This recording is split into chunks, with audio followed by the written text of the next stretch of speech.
আজকে একটা বিষয় খুব ভালো লাগতেছে কি জানেন, আবার দুঃখও লাগে।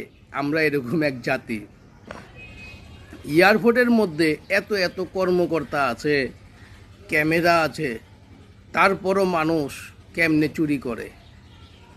প্রবাসীদের লাকেজ তো কোনো অস্তিত্ব রাখে না চুরি করার লেগা। অথচ আজকে একটা ঘটনা শুনলাম, বিমানের যে চাকাগুলো আছে না, এটা শুদ্ধ চুরি হয়ে গেছে গা।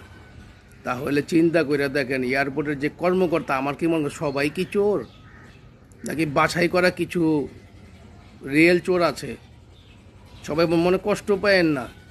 এত বড় বিমানবন্দর, এত এত কর্মকর্তারা আছেন যারা চুরি করে, চুরির নেশা একঘরে সারা জীবনের লেগে এরকমভাবে সাসপেন্ড করেন যাতে কোনো জায়গায় চাকরি করেও যাতে করতে না পারে। কারণ তখন চুরির নেশা থাকবো কে? দেশের সম্পদ চুরি করস, প্রবাসীকে সম্পদ চুরি করস, আর কত করবি রে ভাই, কত করবি?